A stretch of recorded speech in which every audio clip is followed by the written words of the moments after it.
প্রসঙ্গ 2 এটাও আর একটা সাক্ষাৎকার, ওই একই দ্য উইকের সাক্ষাৎকার, কিন্তু এই সাক্ষাৎকারটা নেওয়া হয়েছে মির্জা ফখরুলকে, বিএনপির general secretary general Mirza Fakhrul, তাকে নেওয়া হয়েছে। এই সাক্ষাৎকারটা অনেক দিক থেকে খুব গুরুত্বপূর্ণ। এই সাক্ষাৎকারটা রিফ্লেক্ট করে, কেউ আশা করে না এই জিনিসটা, কিন্তু আমি সবাইকে এই থেকে ভেবে দেখতে বলবো, সেটা হলো যে আমি বহুবার বলেছি যে বিএনপি বা তারেক চেষ্টা করতেছে ইন্ডিয়ানদের খুব ক্লোজ হয়ে থেকে ইলেকশনটা জিততে এবং ইলেকশনের পরে ক্ষমতায় আসতে। অন্য ভাষায় বললে আমি প্রায়ই বলি, ইন্ডিয়ার হাত ধরে ক্ষমতায় যাওয়ার কথা চিন্তা করে তারেক জিয়া এবং তার বিএনপি। কিন্তু জিনিসটা একটা হলো যে আমি প্ল্যান করেছি এরকম, আমি এক্সপেক্ট করি এটা, আশা করি এটা এরকমভাবে ঘটবে, কিন্তু বাস্তবতা অন্যদিকে চলে গেছে। সো একটাকে যদি বলি আমি যে খায়েশ, আমার খায়েশ ছিল এটা এমনি এমনি হবে, এমনি এমনি খাবো আমি, বা এমনি এমনি পাবো আমি, কিন্তু বাস্তবতা আর রকম হয়ে গেছে, জিনিসটা অন্যদিকে চলে গেছে। সো যেটাকে বলি যে খায়েশ আর বাস্তবতার মধ্যে যে ফারাক, সেই ধরনের একটা ঘটনা ঘটে গেছে বলে এই সাক্ষাৎকারে রিফ্লেক্টেড হয়েছে। এই সাক্ষাৎকারটা হয়েছে বলেছি দ্য উইক পত্রিকায়, খুব পপুলার কোনো পত্রিকা নয়, কিন্তু একসাথে গতকালকে ইন্ডিয়ান 3 তারিখে আর একটা পত্রিকায়, আর একটু মোর পপুলার পত্রিকা, এই সাক্ষাৎকার দ্য উইকের সাথে। কিন্তু আজকে 3 তারিখে আর একটা সাক্ষাৎকার ছাপা হয়েছে হাসিনার ছেলে জয়ের সাক্ষাৎকার ঠিক না, আসলে জয় কলকাতার একটা অনুষ্ঠান, একটা বই প্রকাশনা উপলক্ষ করে, সেই অনুষ্ঠানে উনি বক্তব্য রেখেছেন আমেরিকা থেকে ভার্চুয়ালি। সেখানে যে বক্তব্য রেখেছেন সেই বক্তব্যটাকে নিয়ে কলকাতা থেকে একটা রিপোর্ট করা হয়েছে, যেটা ছাপা হয়েছে ইন্ডিয়ান এক্সপ্রেস নাম পত্রিকায়। ওটা ইংলিশে, কিন্তু ওটা বাংলাদেশে কেউ বাংলা অনুবাদ করেছে আমি দেখি নাই এখন পর্যন্ত, হয়তো দিবে কাল পরশু। তো ওইটাতে ইম্পর্টেন্ট কথা যে হেডলাইনটি করা হয়েছে যেটা, সেটাই মারাত্মক। হেডলাইনটা হলো বিএনপি হলো আমেরিকানদের পাপেট। সাংঘাতিক বক্তব্য। এই বক্তব্যটা একেবারে এতদিন যে জল্পনা কল্পনা, ইনক্লুডিং যে ধরে নিই আমরা যে ইন্ডিয়ার সাথে তারেক জিয়ার একটা ডায়লগ, একটা সমঝোতা, কোথায় যাব আমরা, কিভাবে কী হবে, কীভাবে আমি ক্ষমতায় যাবো, সব কিছু যদি আলোচনা হয়েই থাকে, এই সব আলোচনার উপরে একটা পানি ঢেলে দেওয়া এই বক্তব্যটা। কারণ জয় ঘোষণা করতেছে যে বিএনপি হলো একটা আমেরিকানদের পাপেট। দেখেন, যেখানে প্রতিদিনই, ইভেন গতকালকেও বা সকাল থেকেও নিশ্চয় হয়েছে, যত জায়গায় বিএনপি ভোট যাচ্ছে সেখানে সে এলাকার লোকাল যে আওয়ামী লীগের ভোটগুলো আছে বা নেতাগুলো আছে, তাদেরকে নিয়ে সে ইলেকশনে যাচ্ছে, স্টেজে দাঁড়িয়ে কথা বলছে। আওয়ামী লীগের সেই নেতাটা বিএনপির সমাবেশে এসে বক্তব্য রাখতে গিয়ে জয় বাংলা বলেও ফেলতেছে। কোনো আওয়ামী লীগ নেতা বলতেছে নারী, তার আরো আওয়ামী লীগেরদেরকে সে বলতেছে আসেন এখন আমরা যেন ধানের শীষে ভোট দেই। এটা ধানের শীষ, এটা নৌকা না, কিন্তু এখানে ভোট দিলে এরাই আমাদের আগামীতে নৌকাকে ফিরিয়ে আনবে, ওপেনলি বলতেছে এগুলা। এই যখন ক্লোজনেসটা, আন্ডারস্ট্যান্ডিংটা, একসাথে কাজ করা, আওয়ামী লীগের ভোটগুলোকেও নিয়ে সাথে তারেক জিয়া এবং তার বিএনপি ক্ষমতায় যাওয়ার স্বপ্ন দেখছে, সেখানে হাসিনার ছেলে জয় বলে বসতেছে বিএনপি একটা আমেরিকান তার দালাল, একটা পাপেট, তার হাতের পুতুল একটা। কেমন হলো তাহলে? এর মানে হলো যে যেগুলো জল্পনা কল্পনা এতদিন ধরে জোরে ছিল, এইটা যতটা স্মুথ, যতটা এরকমই কিছু একটা ঘুরতে যাচ্ছে বলে ধারণা করে নিয়েছিলাম আমরা, এটা ততটা স্মুথ না। এত সরলভাবে কোনো কিছু ঘটছে না। অত সরলভাবে শেষ বিচারে আরেকটা কথা সরাসরি বলাও যায় যে না ইন্ডিয়া তারেকের উপর সেই পরিমাণ ডিপেন্ড করছে, না তারেক সেই পরিমাণ ডিপেন্ড করতেছে ইন্ডিয়ার উপরে। অন্যভাবে বললে, কেউ কারো প্রতি যে বিশ্বাস, আস্থাটা, সেটা পরিপূর্ণভাবে আস্থা বিশ্বাস আছে এটা মনে করার কোনো কারণ নেই। দুই পক্ষকে অনাস্থা বিশ্বাস ধরে বসে আছে এবং এটা সম্ভবত বাড়ছে। আর জয় কি জানে না এই বক্তব্যটা এমনি দিলে পরে তাদের এই আস্থা বিশ্বাস নষ্ট হয়ে যাবে। এমনিতেই ভিতরে যথেষ্ট পরিমাণে ডিফারেন্স ছিল। ডিফারেন্স কেমন? যেমন মনে করেন এমনি হাসিনা বলে দিচ্ছে এই ভোটে আমার কর্মীরা যেন কেউ ভোট দিতে না যায়, স্লোগান তুলেছে no vote no vote, vote মানে নৌকা, নৌকাও নাই ভোটও নাই, আমি চাই না আমার ভোটাররা নির্বাচন কেন্দ্রে যাক। হাসিনা ওপেনলি এটা ডিক্লেয়ার করে দিয়েছে, তার অডিও বাণী নানান দিকে ছড়িয়ে দিচ্ছে। এরই ভিতরেও বিএনপি চেষ্টাগুলো করে যাচ্ছিল লোকাল লেভেলে। যেমন সবচেয়ে বড় এই মির্জা ফখরুলই তার এলাকায় তার ভাষ্য অনুযায়ী নাকি 35% হিন্দু ভোটার আছে।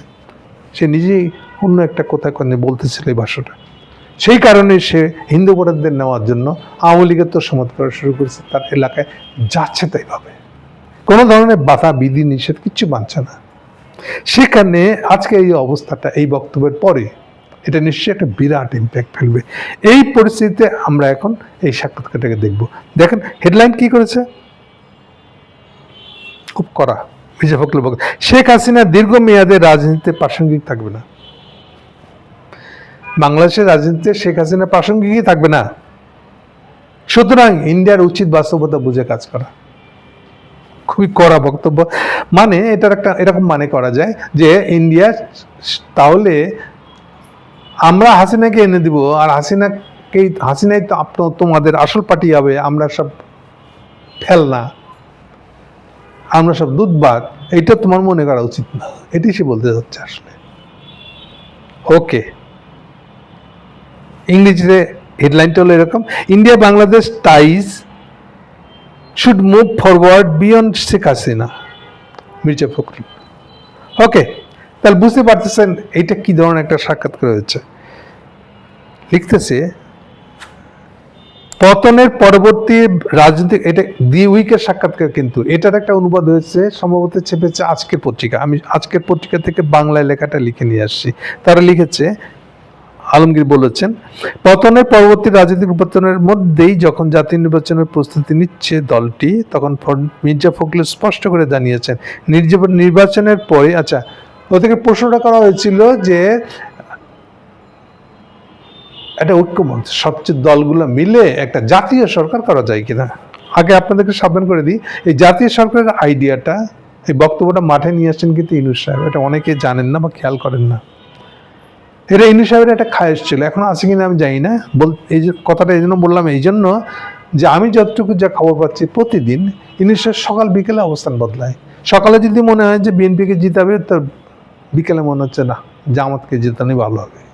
এগুলো একটা। সকালে যদি মনে করে যে সব পার্টিগুলোকে নিয়ে, বিজয়ী দলগুলোকে নিয়ে একটা জাতীয় সরকার করবে, তো বিকেলে মনে হচ্ছে না এইসব কিচ্ছু না। তো এই ধরনের অস্থিরতায় আছে ইউনূস সাহেব। সেই পরিস্থিতিতে এই প্রশ্নকর্তাও, এই পত্রিকাও প্রশ্ন করে বসছিল যে জাতীয় সরকার করবেন কিনা। আপনারা সোজা কথা জিজ্ঞেস করছিল যে ইলেকশনের পরে আপনারা জামাতের সঙ্গে এক সরকারে, এক দলে, মানে এক সরকারে থাকবেন কিনা। এটার উত্তরে মির্জা একটু গড়িয়ে উত্তর দিয়েছে। মির্জা কায়দা করে বলতে চেয়েছে, আমরা দেখেন বহুদিন ধরে হাসিনার বিরুদ্ধে আন্দোলন করেছি, আন্দোলনের সময় যারা যারা আমাদের সাথে ছিল তাদেরকে সাথে নিয়েও আমরা সরকারে যাব। কিন্তু তখন স্পেসিফিক্যালি জিজ্ঞেস করে ওকে যে তার মানে কি জামাত আছে ওর ভিতরে? সে বলছে না, আমরা তো জামাতের সাথে আন্দোলন করি নাই। অর্থাৎ জামাত করা নিবে না, এটা পরিষ্কার বলছে। কেন এই কথাটা আসলো আরেকটু ভেঙে বলি। সেম একই প্রশ্ন খালেদা জিয়ার মারা যাওয়ার পরে, তার সৎকার বিষয়ক যা কিছু ঘটনা ঘটে যাওয়ার পরে, যখন থেকে তারেক জিয়া তাদের সম্মত গুলশান অফিসে যখন থেকে বসা শুরু করছে, দ্বিতীয় বা তৃতীয় দিনে এই জামাতের সভাপতি শফিকুল সাহেব নিজে গেছে দেখা করতে। ওখানে গিয়ে উনি সরাসরি জিজ্ঞেস করে বসছিলেন যে আমরা একই সরকারে যাব কিনা, এবং সেদিক থেকে আবার এটাও শুনে পরিষ্কার করেছিলেন যে জামাত মনে করে যে সবার সাথে নিয়েও যেতে পারে, তাদের দিক থেকে আপত্তি নেই। কিন্তু এটার পক্ষে বা বিপক্ষে কোনো দিকেই তারেক জিয়া কোনো জবাব দেয় নাই। অর্থাৎ এটা নিয়ে তার আগ্রহ যে নাই তা ওখানে প্রতিষ্ঠিত হয়েছে। তার মানে আমি এটাকে ব্যাখ্যা করবো এভাবে যে জামাত ইসলাম ইউনূস সাহেবের কথাটা সত্য কিনা, কতটা সত্য, একই কথা সে তারেককে বলেছে কিনা এবং তারেক তাতে রাজি হয়েছে কিনা, এটি যেন যাচাই করতে গেছিল।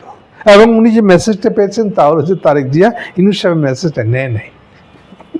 ফলে এতে জামাতের সভাপতি যা বুঝার বুঝে গেছে। হোয়াটএভার, এখান থেকেই প্রশ্নটা আসছে। জামাত এখনো বলে বেড়াচ্ছে যে আমরা সবাইকে একসাথে নিতে রাজি আছি। এক্ষেত্রে আমার জামাতকে পরামর্শ হবে এইটা এখন থেকে বন্ধ করে দেওয়া। এই কথা বলে জামাত নিজের খুব একটা নিজের উদারতা দেখাতে পারবে ব্যাপারটা তা না, এটা হবে উল্টাটা। বরং এই যে উদারতার নামে আপনি ইউনূসের সাথে হাত ধরে ক্ষমতায় যেতে যাওয়ার চিন্তা করতেছেন, এরকম মনে হয় মানুষের, এইটা বরং এখন ভেঙে দেওয়া ভালো আপনাদের জন্য। আর যদি এখনো ইউনূসের হাত দিয়ে হাঁটতে চান, তাহলে আস্তে আস্তে আপনাদের এবার অবস্থা খারাপ হবে। আপনাদের পপুলারিটি, আপনাদের জনপ্রিয়তা, মানুষের কাছে গ্রহণযোগ্যতা কমতে থাকবে। এটা যত তাড়াতাড়ি বুঝবেন তত ভালো হবে আপনাদের জন্য। এনিওয়ে, আমরা পরে প্রশ্ন যাই। তাহলে প্রশ্নকর্তা যখন প্রশ্ন করছিল যে আপনার ইলেকশনের পরে জামাতের সাথে যাবেন কিনা, এখানে পরিষ্কার মির্জা ফখরুল না করে দিয়েছে। ওকে, নেক্সট প্রসঙ্গ, লীগের ভোট পাওয়ার জন্য মরিয়া হয়ে গেছে ইন্ডিয়া। লীগের না, বিএনপির কথা বলছি। লীগের ভোট তাকে পেতে হবে। মাঠের বিএনপিটা সব ডিস্ট্রিক্টেই এই টেন্ডেন্সিটা দেখা গেছে যে আওয়ামী লীগের ভোটগুলো বিএনপিকে পেতে হবে। এই চেষ্টা তাদের সব জায়গায়, কম আর বেশি, কিন্তু সব জায়গায় আছে এটা। অথচ তারা ইন্ডিয়াকে চায়, কিন্তু লীগের সাথে তারেকের সমঝোতা যে হচ্ছে না, এইটাই চারিদিকে ফুটে বেরোচ্ছে। এর সবচেয়ে আউটবাস্ট, বাইরে প্রকাশিত একেবারে বক্তব্যটাই হলো জয়ের এই বক্তব্যটা যে বিএনপি আওয়ামী লীগের আমেরিকানদের পাপেট। সো এই বক্তব্যটা অনেক সুদূর প্রসারী ইম্প্যাক্ট আছে বলে আমার কাছে মনে হয়। যে তাহলে এখন ইন্ডিয়ার কি হবে? ইন্ডিয়া এখন পড়ে যাবে এমন একটা অবস্থায়, এর হাতে কেউ নাই। ইউনিসেফের সাথে আগেই ঝগড়া করে ফেলাইছে, এক্সট্রিম ঝগড়ার জায়গায় এখন তারা আছে। বিএনপি অনেকটা যেন তার কাছেই চলে গেছিল, এই তো এসে যাচ্ছে। বিএনপিকে হাত ধরে অন্তত ক্ষমতায় কেউ যাবে, ইউনূস বিরোধী একটা লোক পাবে। এই সাক্ষাৎকারে প্রমাণ হচ্ছে যে না, এখানেও একটা বড় ধরনের চির ধরে গেছে। মির্জা শুরু থেকেই বলতেছে, দেখেন এই জন্য যে হাসিনা না না না না, ইন্ডিয়ার যত তাড়াতাড়ি হাসিনার চাপটা ভুলে যাবে তত ইন্ডিয়ার জন্য ভালো। এটা খুব খাস মুখের উপর বলে দেওয়া কথা। একদিন হয় টাইপের একটা কথা বলে ফেলে রাখতেছিল। এখন কিন্তু যত দিন যাচ্ছে তত স্পষ্ট করে বিএনপি বলতেছে যে আপনাদেরকে আওয়ামী লীগ ত্যাগ করতে হবে। আচ্ছা, আর একটা কথা আপনাদের মনে করা দিয়ে আগে বলেছি আমি বহুবার আপনাদেরকে অগ্নিহোত্রীর কথা বলেছি। রয়ের স্টেশন চিফ বলেছে যে তাদের খায়েশ হলো বাংলাদেশের আগেই বাংলাদেশ তারা দেখতে চায় হাসিনার হাত ধরে একটা বাংলাদেশ।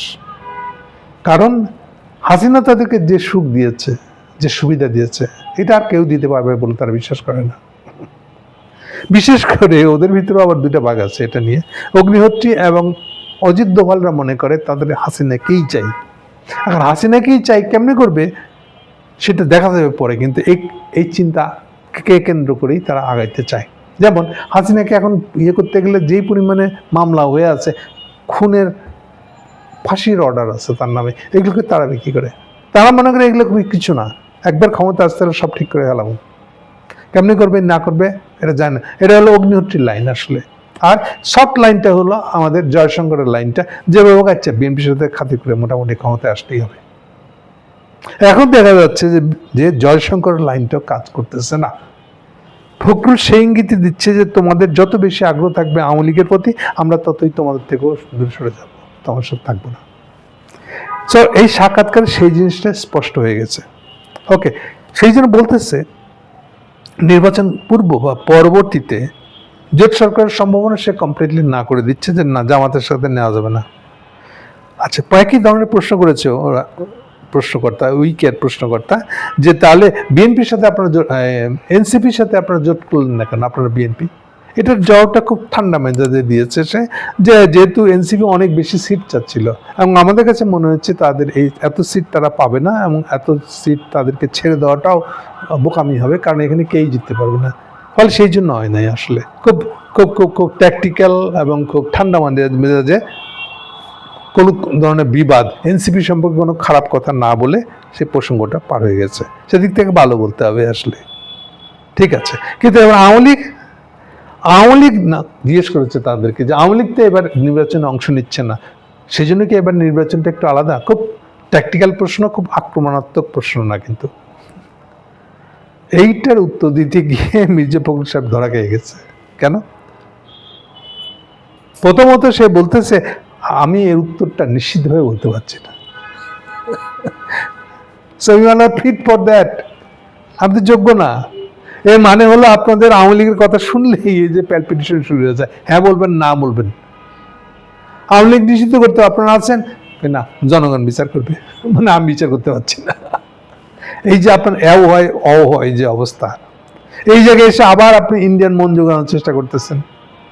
হাসিনাকে ইলেকশনে পার্টিসিপেট করতে দেওয়া না দেওয়া নিয়ে আপনি কোনো স্পষ্ট বলতে চান না, কখনোই বলতে চান না।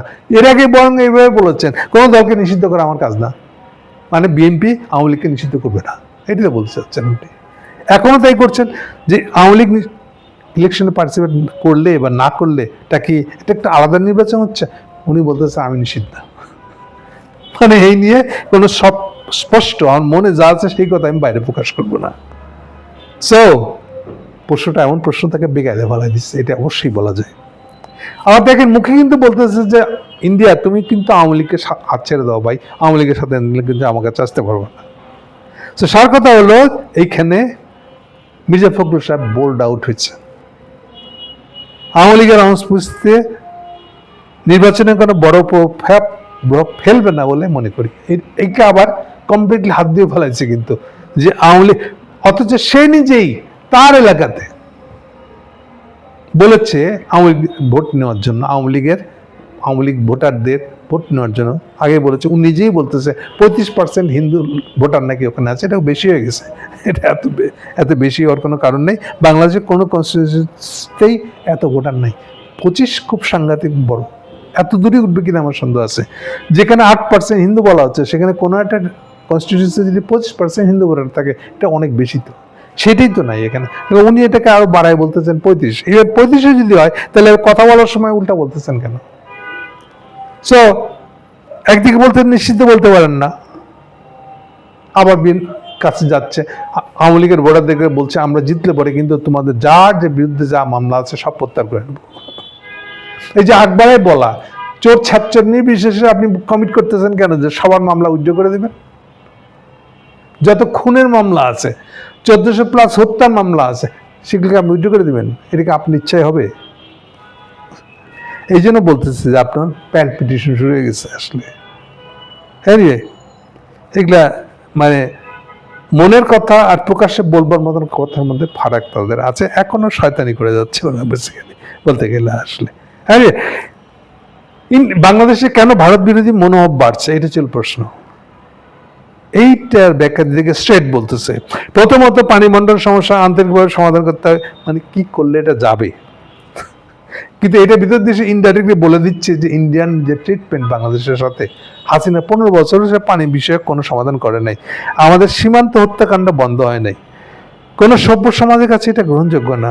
আর বাণিজ্য সংক্রান্ত বিষয়বস্তুগুলো ন্যায্যভাবে পরিচালনা করতে হবে। সর্বশেষ আদানির বিদ্যুতের প্রসঙ্গে কথা মনে রেখে সম্ভবত এটা বলছেন, কিন্তু প্রকাশে বলতে চান না বিষয়টা কি।